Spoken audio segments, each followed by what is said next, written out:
ہاں جی، آتے ہیں اپنے سبق کی طرف، سورہ نور کی طرف۔ الحمدللہ وہ بھی تھوڑی سی رہ گئی ہے، اللہ کرے 1-2 دن میں پوری ہو جائے، پھر باقی انشاءاللہ بچوں کے مشاورت کے ساتھ مشورہ کریں گے کہ کیسے قرآن شروع کرنا ہے، آیا صورتیں ہی پڑھنی ہے یا شروع سے شروع کرنا ہے۔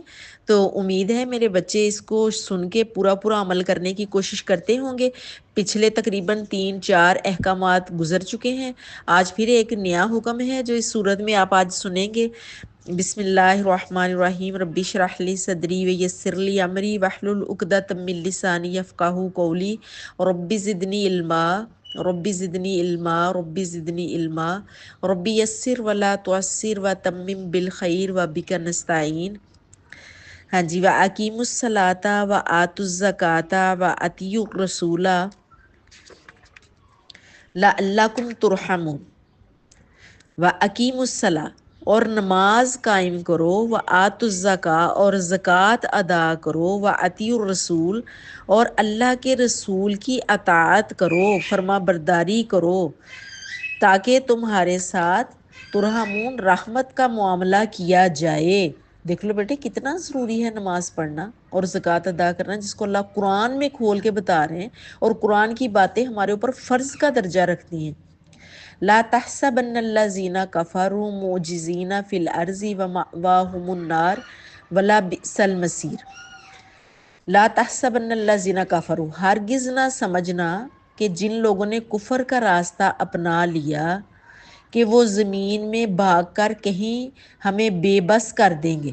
وَلَبِئْسَ الْمَصِیرُ، اور ان کا ٹھکانہ دوزخ ہے، اور یقیناً وہ بہت ہی برا ٹھکانہ ہے۔ استغفر اللہ، استغفر اللہ من ذالک۔ یا ایھا الذین آمنوا، اے ایمان والو، لا یستأذنکم الذین ملکت ایمانکم والذین لم یبلغوا الحلم۔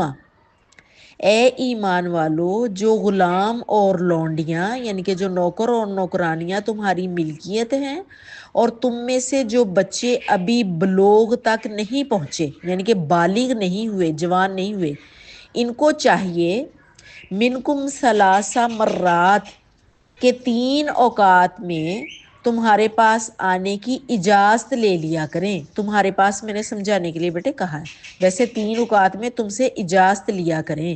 کون سے 3 وقت ہیں؟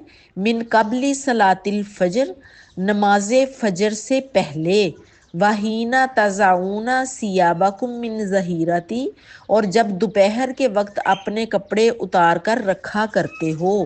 دوسرا وقت ہو گیا۔ تیسرا ومن بعد صلاۃ العشاء، اور عشاء کے بعد ثلاث عورات لکم، یہ 3 وقت تمہارے پردے کے وقت ہیں۔ لیسا علیکم ولا علیہم جناح بعدہن، اور ان اوقات کے علاوہ یعنی کہ ان وقتوں کے علاوہ تم پر کوئی تنگی نہیں، اور ان کا بھی تمہارے پاس آنا جانا لگا رہتا ہے۔ طوافون علیکم بعضکم علی بعض، تم ایک دوسرے کے پاس آتے جاتے ہو۔ کذالک یبین اللہ لکم الآیات واللہ علیم حکیم، اللہ تعالیٰ اسی طرح اپنی آیات کو تمہارے سامنے کھول کھول کر بیان کرتا ہے۔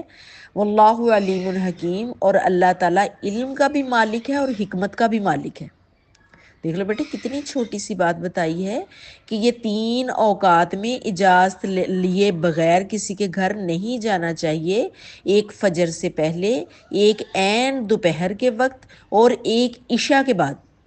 اور یہ پردے کے اوقات اللہ نے قرآن میں کہا یہ پردے کے اوقات ہیں، مثلاً کہ میاں بیوی جہاں جس گھر میں رہتے ہیں ان کے آپس کے ریلیشن کے یہ اوقات ہیں، تو اس ٹائم کسی دوسرے کے گھر بے تکلف ہو کے نہیں جانا چاہیے۔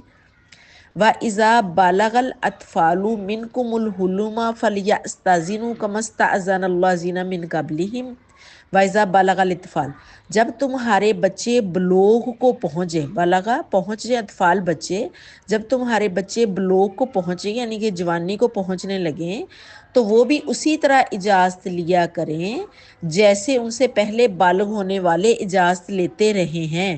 کذالک یبین اللہ لکم آیاتہ واللہ علیم حکیم، اللہ تعالیٰ اسی طرح اپنی آیات کھول کھول کر تمہارے سامنے بیان کرتے ہیں، اور اللہ علم کے بھی مالک ہیں اور حکمت کے بھی مالک ہیں۔